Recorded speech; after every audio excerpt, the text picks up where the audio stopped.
할렐루야. 대림절 넷째 주, 대림절 마지막 주일입니다. 주님의 성탄을 눈앞에 두고 있습니다. 주님의 성탄을 기다리는 하나님의 자녀들이 될 수 있기를 간절히 축원합니다. 지난주 한국 사회는 가장 일상적으로 사용하였던 안녕들 하십니까? 라는 인사가 사회적인 이슈로 부각되었던 한 주였습니다. 우리 이택주 장로님이 항상 앞에 나오면 안녕들 하십니까? 이렇게 나눴던 인사가 지난주에는 우리 한국 많은 사람들의 양심을 깨우는 자극제 역할을 했습니다. 저는 그걸 보면서 그런 생각이 들었어요. 야, 일상적으로 쓰는 이 안녕들 하십니까? 이 인사 한마디가 많은 사람들을 자극하고 양심을 깨우는데 하나님의 말씀 한마디가 이 땅에 그런 좀 말씀의 양심을, 신앙의 양심을 깨울 수 있는 자극제는 될 수 없을까라는 그런 좀 안타까움도 제 마음속에 밀려왔습니다. 저도 예배를 시작하면서 우리 성도님들과 인사를 나누고 싶습니다. 옆에 사람과 인사 한번 나누겠습니다. 안녕들 하십니까? 이 안녕들 하십니까? 그냥 지나칠 수 있는 인사지만 여기에 대해서 깊게 생각을 한다면 우리의 각자의 답변은 달라질 수가 있죠. 그러나 저는 우리 인생의 궁극적인 안녕은 오직 예수 그리스도를 통해서 우리에게 온다는 것을 우리 성도님들이 깨달을 수 있기를 간절히 축원합니다. 우리 인생의 궁극적인 안녕은 그 누구도 우리에게 가져다 줄 수 없습니다. 저는 정말 우리 인생의 진정한 안녕은 오직 예수 그리스도를 통하여 우리들의 삶 속에 이루어짐을 믿으면서 하나님의 말씀을 들을 수 있는 은혜의 역사가 일어나기를 간절히 축원합니다. 여러분, 성탄절의 주인공은 그 누구도 아닌 오직 예수 그리스도입니다. 성탄절의 주인공이 예수 그리스도이라는 것을 잃어버리기 위하여 여러 가지 저는 유혹들이, 문화들이 등장했다고 생각을 하는 사람입니다. 여러분, 성탄 트리는 예수님의 탄생과 초대교회의 역사와 아무런 상관이 없는 것입니다. 여러분들은 무슨 의미로 성탄의 트리를 장식하고 있습니까? 예수님의 탄생 또한 초대교회의 역사 전혀 무관한 것입니다. 오히려 저는 성탄의 트리가 예수님이 태어난 날의 주인공이라는 것을 망각하고 있지는 않는지 심히 우려스럽기도 합니다. 성탄의 트리는 예수님이 태어난 지 800년이 지난 후에야 게르만족이 서유럽에 들어왔을 때 그들이 오크나무, 엄청난 전나무를 천둥의 신 토르라고 우상처럼 숭배했습니다. 그걸 안타깝게 여긴 이 선교사, 이 수도사 보니파키우스가 한 손에는 성경, 한 손에는 도끼를 들고 다니면서 그렇게 우상처럼 섬기는 그 오크나무, 그 전나무들을 다 도끼로 쓰러뜨렸습니다.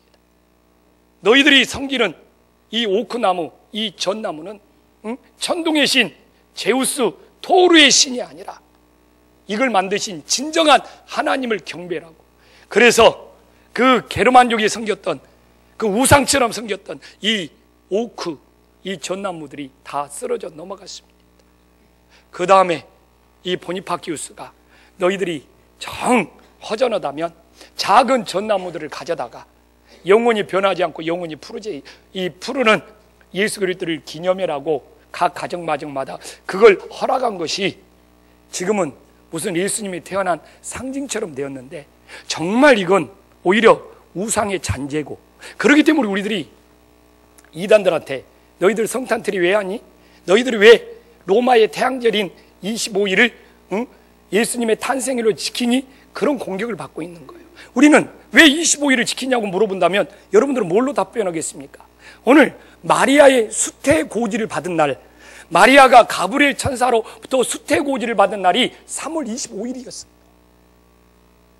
마리아가 수태고지를 받은 날이 3월 25일이니까 정확히 9개월을 계산해서 12월 25일을 지키는 거예요.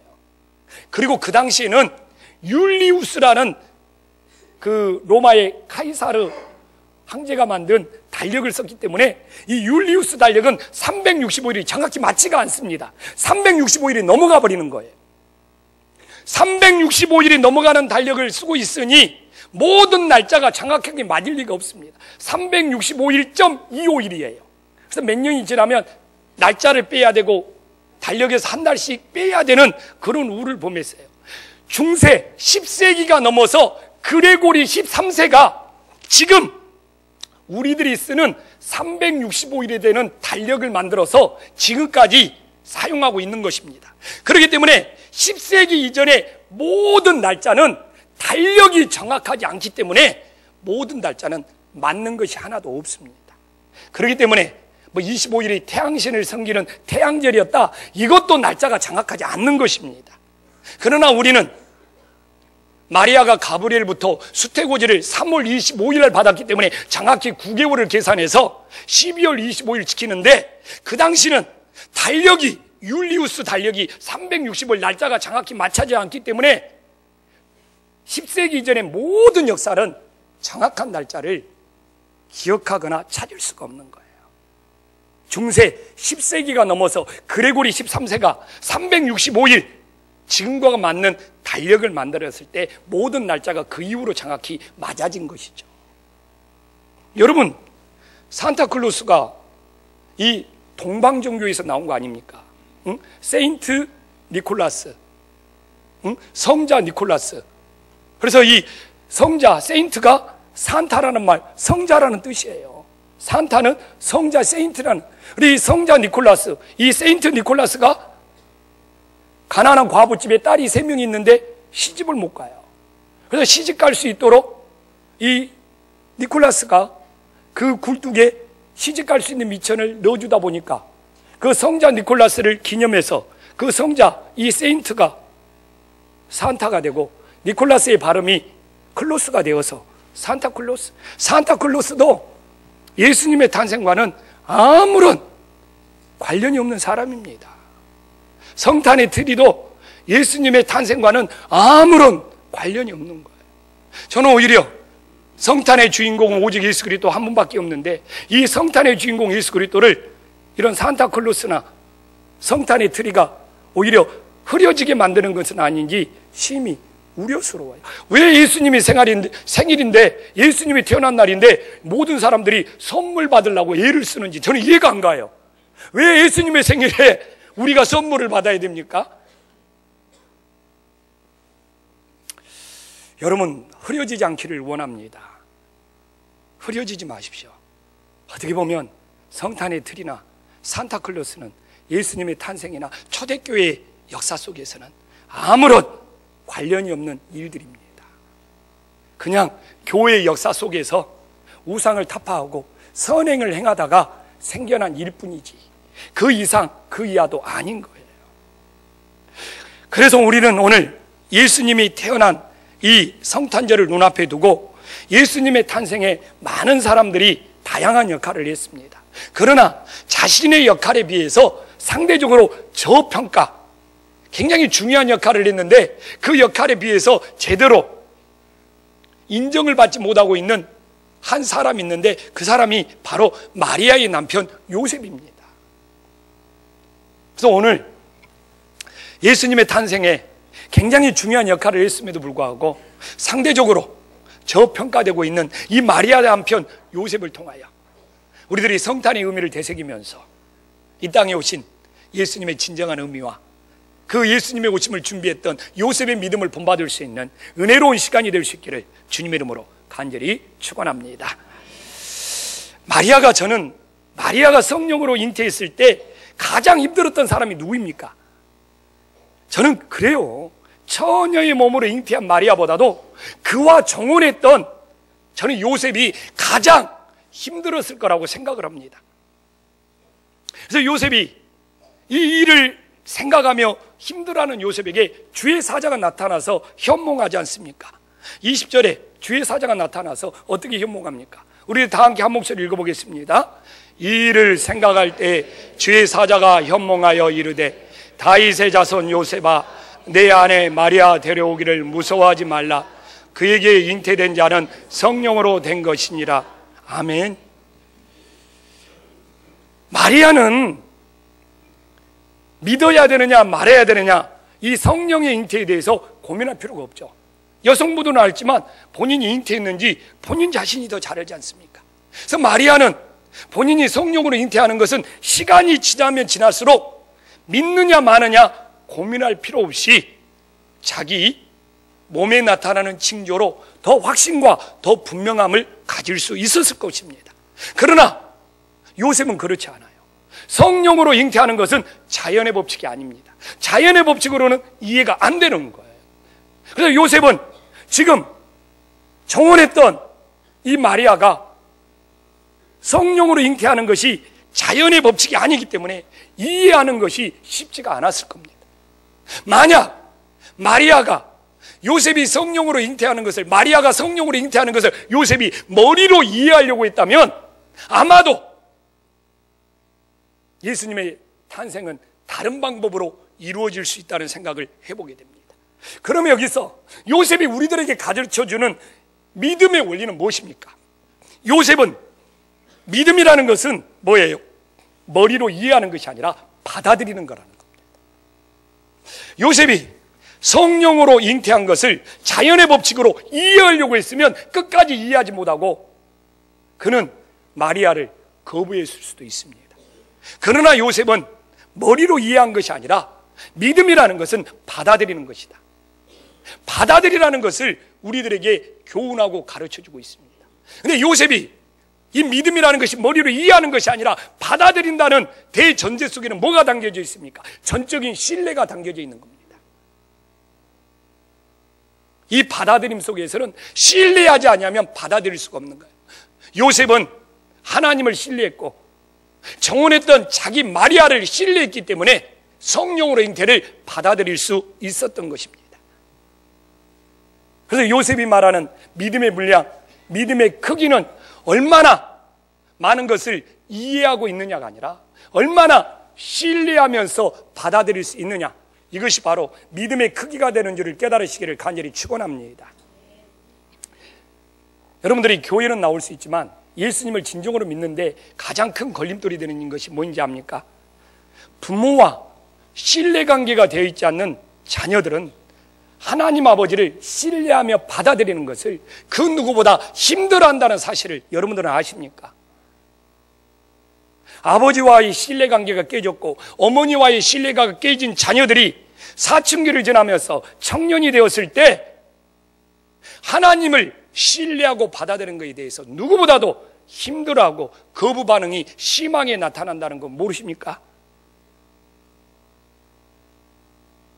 그래서 요새 대학생들이, 젊은이들이 복음화율이 낮아지는 가장 큰 이유가 무엇이냐?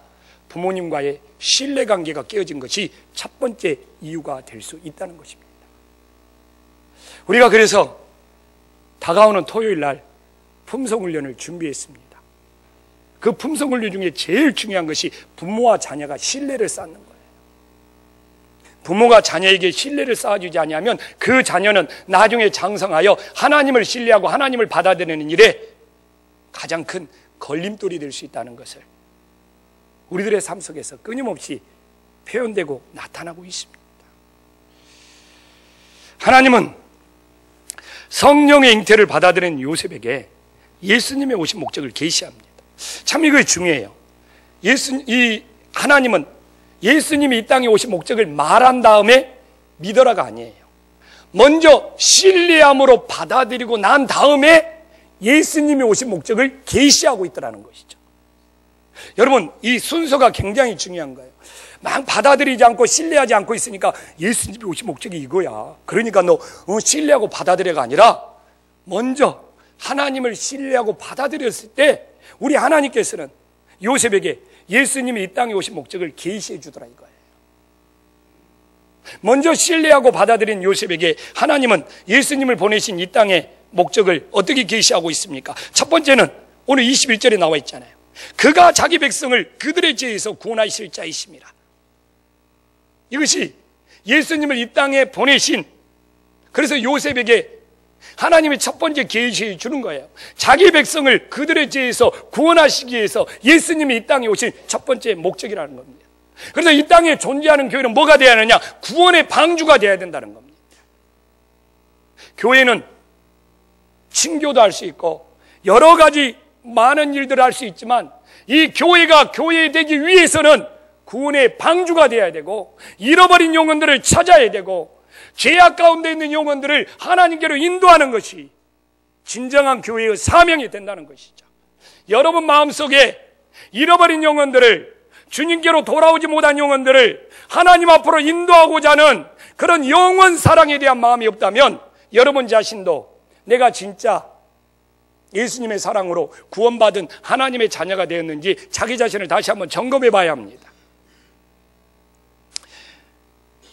요셉에게 계시하는 하나님의 예수님을 보내신 두 번째 목적은 무엇입니까? 하나님의 말씀을 이루시기 위함이에요.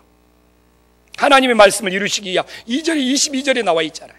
이 모든 일이 된 것은 주께서 선지자로 하신 말씀을 이루려 하심이니, 예수님이 이 땅에 오신 두 번째 목적은 하나님의 말씀을 이루러 오심이에요. 그래서 교회는 하나님의 말씀대로 움직여야 되고 하나님의 말씀을 이루는 일에 마음을 다해야 되고, 교회에서 우리들이 열릴 필요가 없어요. 우리들이 교회에서 열릴 일이 있다면 하나님의 말씀을 이루지 못한 것에 대해서 애통하며 회개해야 되고 하나님의 말씀을 이루는 일에 마음을 다하는 것에 전심전력해야지, 다른 일에 힘쓴다면 그건 마귀의 유혹이 말씀을 이루는 것보다 다른 일에 우리의 관심을 빼앗아가고 있다는 것을 빨리 정신 차리고, 예수님이 이 땅에 오셔서 말씀을 이루시려고 했던 것처럼 우리도 예수님과 함께 하나님의 말씀을 이루는 일에 마음을 다할 수 있기를 간절히 축원합니다. 또한 요셉에게 예수님이 이 땅에 오신 세 번째 목적은 뭐로 말하고 있습니까? 임마누엘이잖아요. 23절에 임마누엘, 하나님이 우리와 함께 계신다. 하나님이 이 땅에 우리와 함께 계시기 위해서 오셨다는 것이죠. 그런데 참 이것이 먼저 신뢰하고 받아들일 때 우리 주님께서는 요셉에게 예수님이 오신 것은 죄인들을 구원하러 오셨고 말씀을 이루러 오셨고 우리와 함께 하시기 위해서 오셨다는 것을 증거하고 있습니다. 이처럼 하나님을 신뢰하고 받아들인 자들을 통하여 하나님은 자기 자신의 뜻을 계시하고 자신의 목적을 이루어가고 하나님의 역사를 이 땅에 성취하시는 거룩한 하나님이 되시는 것을 우리 성도님들이 모두 깨달으시기를 간절히 축원합니다. 그래서 우리가 성탄을 맞이하면서 제일 먼저 하나님의 말씀을 신뢰함으로 받아들여서 우리도 하나님의 뜻을 이루는 일에 귀하게 사용될 수 있기를 주님의 이름으로 간절히 축원합니다. 늘 말씀은 구체적으로 봐야 돼요. 그러면 이제 요셉이 신뢰함으로 말씀을 받아들였다는 증거가 무엇인 줄 알아야 돼요. 그럼 요셉이 정말 신뢰함으로 말씀을 받아들이는 것이 오늘 성경 말씀에 대해서는 어떻게 나타나느냐? 그래서 말씀은 추상적으로 뜬구름 잡는 식으로 봐서는 안 돼요.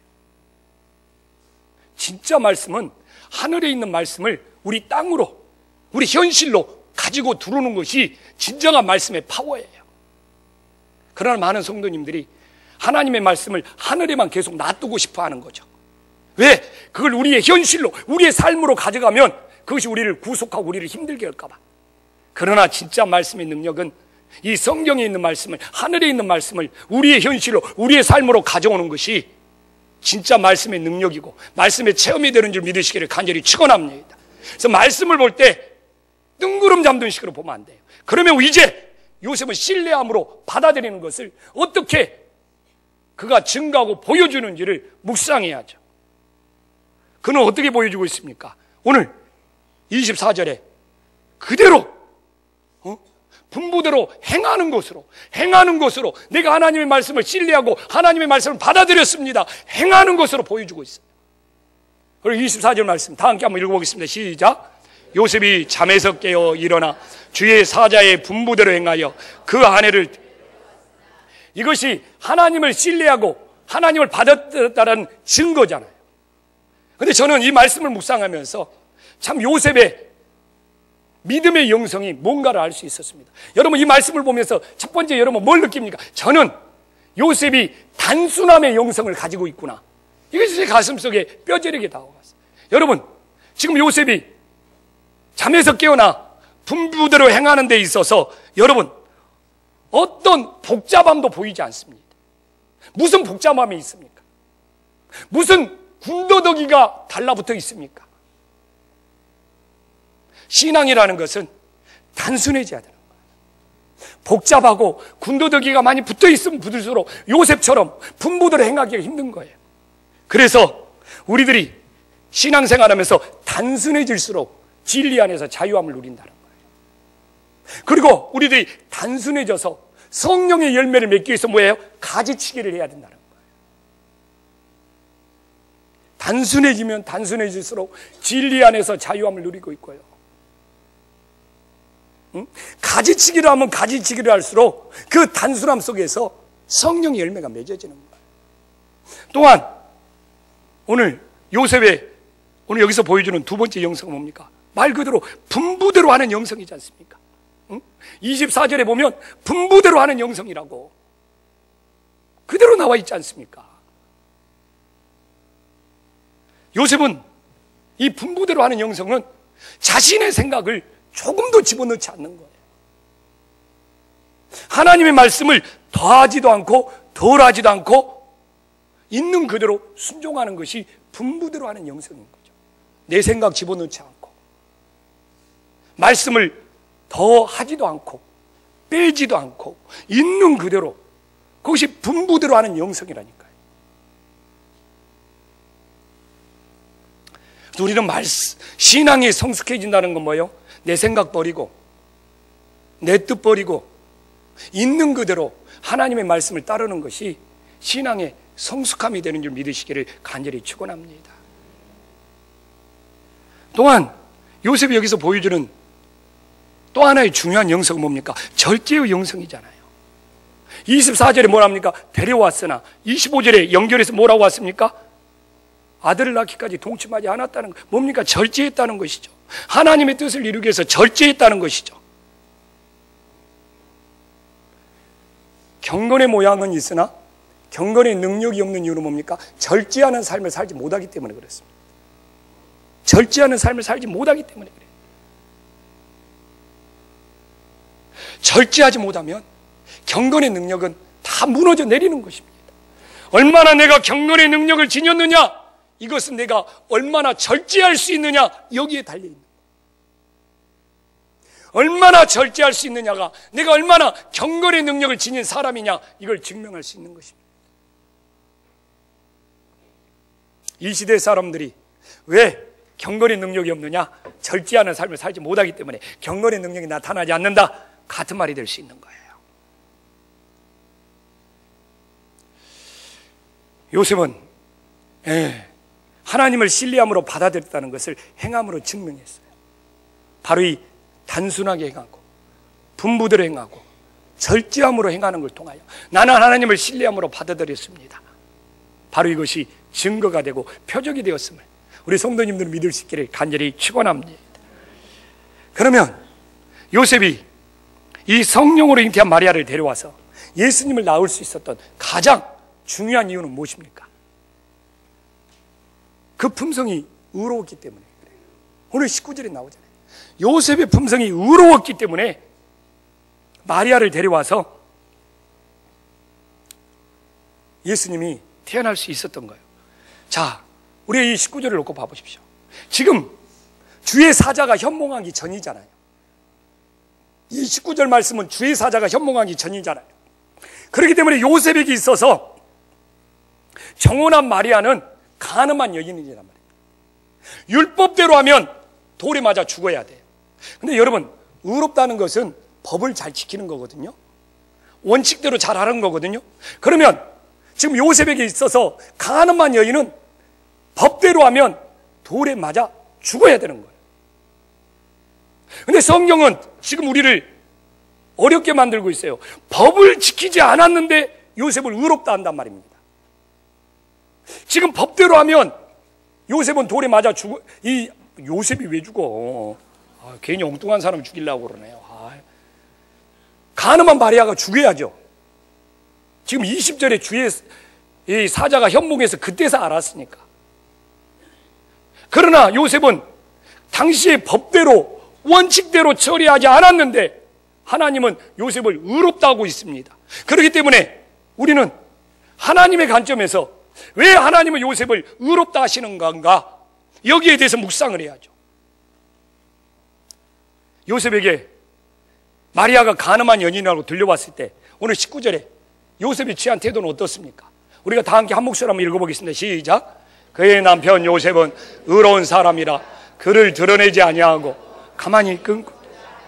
여기서 드러내지 아니하고가 너무 중요합니다. 여기서 드러내지 아니하고는 뭡니까? 수치를 덮어준다는 겁니다. 수치를 덮어준다는 거예요. 요셉은 정말 배신감을 느꼈을 겁니다. 누구보다도 이 배신감 때문에 힘들었을 겁니다. 그런데 그렇게 배신감에 괴로워하는 요셉이 자기보다도 정혼한 마리아를 생각하면서 뭐예요? 수치를 덮어주는 용서를 하고 있다는 것이죠. 그래서 오늘 성경에서 보여주는 요셉의 의로움은 내 옳은 가치, 내 옳은 신념, 내 옳은 원칙들을 증명하는 것이 아니라 상대방의 허물을 용서하는 것이 요셉의 진정한 의로움이 됨을 우리 성도님들이 깨달을 수 있기를 간절히 축원합니다. 그래서 성경에서 말하는 의로움은 원칙을 지키고 법을 잘 지키는 것이 성경에서 말하는 의로움이 아니라 요셉에게 있어서 의로움은 그 수치스러운 그 여인의 허물을 들추지 않고 용서하는 것이 요셉에게 하나님이 불러준 의로움임을 보여주고 있습니다. 만약 우리가 매년 맞이하는 이 성탄, 요셉의 용서하는 의로움이 없었다면 어떻게 되었을까요? 제가 금년에 읽은 책 중에 가장 감동 있게 읽는 책 중에 하나가 베품과 용서라는 조금 어려운 책이었습니다. 근데 거기에 보면 그리스도인의 용서에 대해서 너무 제 마음을 찔리게 했고 그리스도인의 용서에 대해서 고민한 저의 많은 숙제들을 해결할 수 있었습니다. 이 베품과 용서라는 책을 보면요, 하나님께서 용서하실 필요가 없을 만큼, 그리스도께서 대신 죽지 않아도 될 만큼 선한 사람은 존재하지 않는다는 거예요. 또한 하나님께서 용서하실 수 없을 만큼, 그리스도께서 대신 죽을 수 없을 만큼 악한 사람도 존재하지 않는다는 것이죠. 그리고 우리는 의인으로서 용서하는 것이 아니라 죄인으로서 용서를 한다는 거예요. 우리가 누군가를 용서한다고 했을 때 내가 의인으로서 누구를 용서하고 있는 것이 아니라 죄인으로서 용서를 하고 있다는 겁니다. 그렇기 때문에 죄인들이 하는 용서는 불완전한 용서라는 거예요. 여기서 제 마음이 좀 시원해졌습니다. 내가 아무리 용서한다 해도 내 마음속에는 용서가 완전히 이루어지지가 않더라고요. 사실 그렇지 않습니까? 근데 우리는 의인으로서 용서하는 것이 아니라 죄인으로서 용서한다는 거예요. 죄인들이 하는 용서는 불완전할 수밖에 없다는 거예요. 그러면서 저한테 답을 줬어요. 그래서 우리가 하는 용서는 내 행위로 여기지 않고 하나님의 용서에 참여한다는 거예요. 예수님이 십자가에 하신 용서를 받아들이고 그 용서에 참여한다는 거예요. 그렇기 때문에 우리의 용서는 하나님이 하신 용서의 메아리가 되어야 된다는 거예요. 용서의 메아리가 되어야 된다는 거예요.